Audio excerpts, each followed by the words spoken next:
Madam President, I rise this afternoon to offer a path forward on the Secure Act, the way that I think we could actually do some legislating around here and pass a constructive bill. A little brief history, I think, is in order and helpful for context. About 3 years ago, the Senate Finance Committee passed reasonably similar legislation out of committee unanimously. It was never considered on the Senate floor. The House took up some of these ideas and passed their own legislation. My own view is most of this substance of this legislation is very constructive. Most of what it does is makes it easier for middle-class families to save for their retirement. That's constructive. However, the bill that came over from the House is different than the bill that came out of the Senate Finance Committee and was never considered on the Senate floor. It had dropped, the House bill dropped a number of provisions that had bipartisan support. They added some provisions that had never been vetted by anybody on the Senate side, or at least not in a procedural way.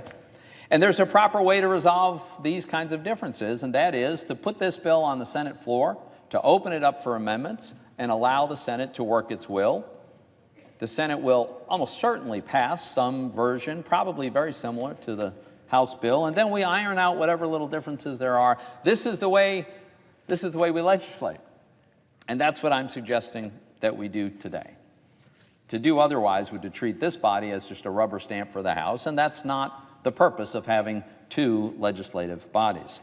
I should also note that our Democratic colleagues have frequently criticized the Republican leadership and the Republican majority for not legislating. Now, sometimes they have a point. The minority leader has said that the Senate's a legislative graveyard. He's criticized Leader McConnell for not putting bills on the floor. And at one point he said, and I quote, this is Minority Leader Schumer saying, "We want to debate these other issues. We're not saying our Republican friends are going to think exactly as we do, but let's have a debate and vote," end quote. Well, I couldn't agree more. I think we should have a debate. I think we should have a series of votes. I think we could bang this out in a day, at the end of which we would pass the Secure Act, preferably after considering amendments from both sides. And so that's what I'm proposing. In fact, we've been proposing this for weeks. We have shared with our Democratic colleagues several amendments that Republican senators would like to offer. One is mine.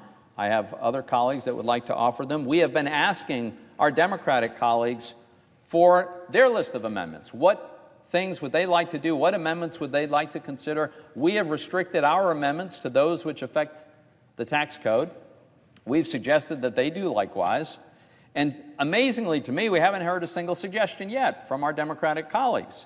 It's amazing because I've heard plenty of criticism about our tax code from our Democratic friends, including criticisms about the limitation we put on state and local tax deductions. I know there's Democratic colleagues who'd like to extend the electric vehicle credit. There's some have proposed new taxes on wealth.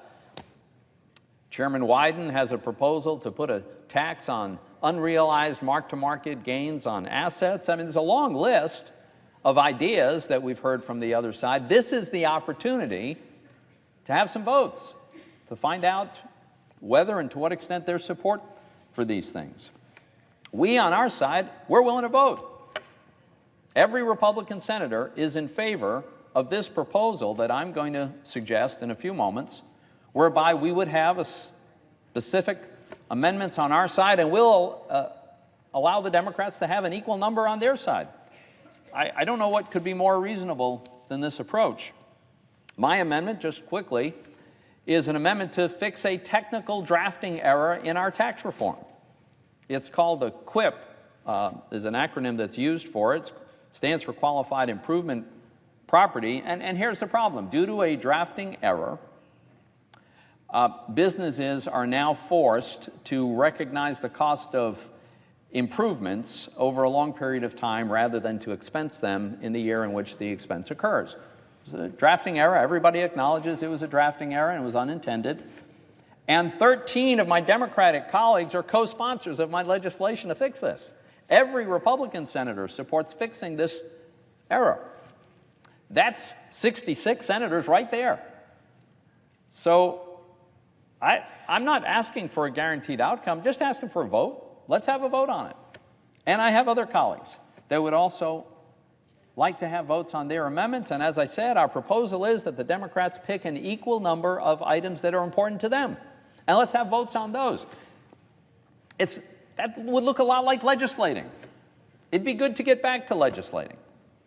And so in a moment, I'm going to make a unanimous consent request that we do exactly that. But before I do that, I would like to yield the floor to my colleague from Texas for his thoughts on this, Senator Cruz. I thank the senator from Pennsylvania for his leadership on this issue. And let me say, I think Senator Toomey's proposal is an eminently reasonable, common-sense proposal. That we take up the Secure Act, and we take up the Secure Act with an equal number of amendments from Republicans and Democrats, and we vote on the amendments on the Senate floor. Now, everyone expects in a few minutes we're going to see the Democrats stand up and object to that proposal and say, no, we don't want amendments. We're not willing to vote on amendments. And we're going to see the Democrats hold the Secure Act hostage because they're unwilling to vote on amendments, to hold hostage bipartisan reform that would improve retirement savings, but also to hold hostage tax relief for Gold Star families that should have passed a long time ago. That it's cynical for the Democrats to hold hostage, but they're getting ready to object and say the Gold Star families don't get their tax relief because they're afraid to vote. The Democrats are afraid to have a vote in this body, and they're willing to hold the Gold Star families hostage. Let me tell you one of the proposals they're afraid to vote on is common sense education reform that has bipartisan support. It concerns what are called 529 savings plans.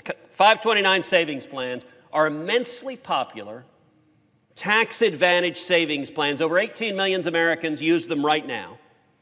The vast majority of those who use 529 savings plans are middle-class Americans. And what 529 savings plans allow is for parents and grandparents to save for the educational expenses of their kids.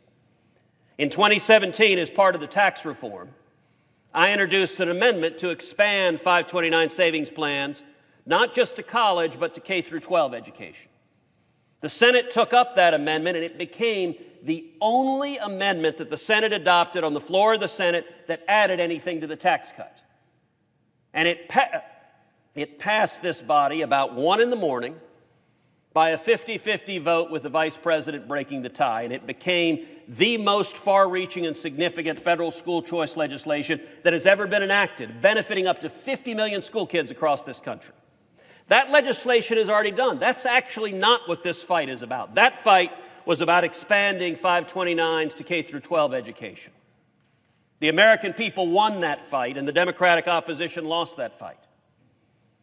This amendment is instead a much more modest amendment that takes 529 amendments and expands it to 3 groups of people.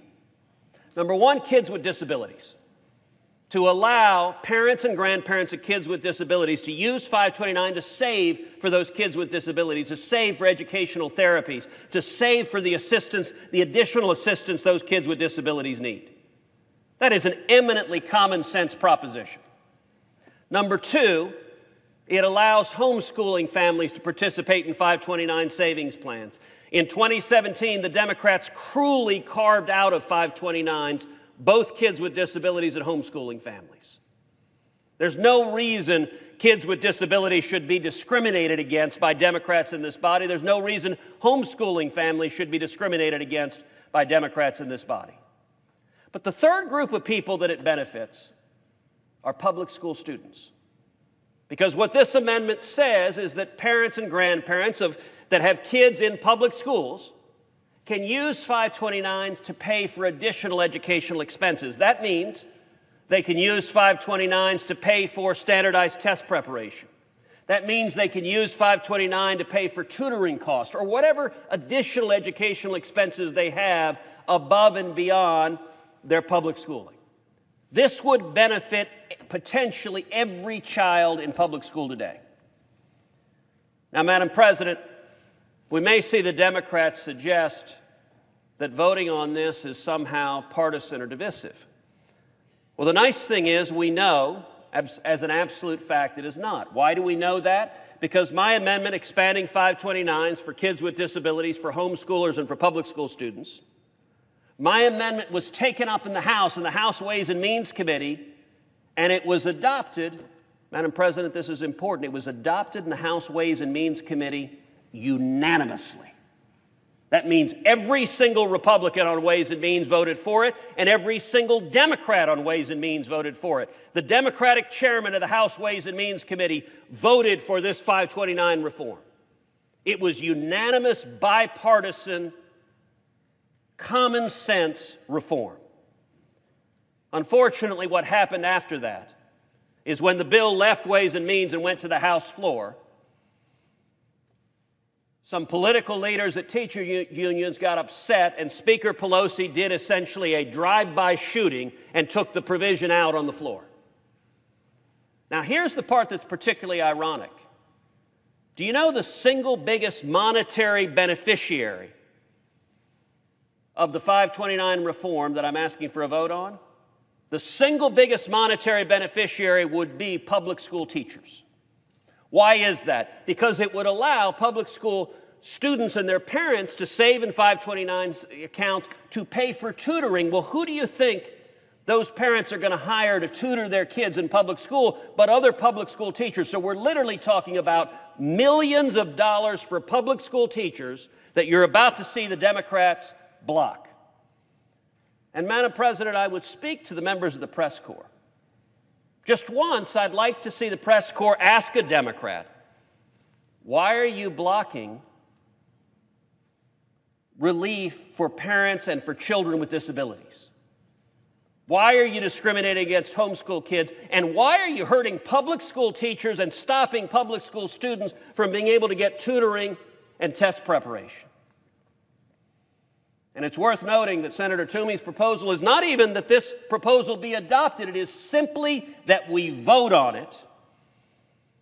And yet the cynicism of today's Democratic Party is such that we are about to see them object to even having a vote. That's unfortunate, and it's wrong. I say let's go back to the bipartisan proposal that every single Democrat on House Ways and Means voted for, and every single Republican. Let's work together, and let's actually serve the people who elected us. And I yield back to the senator from Pennsylvania.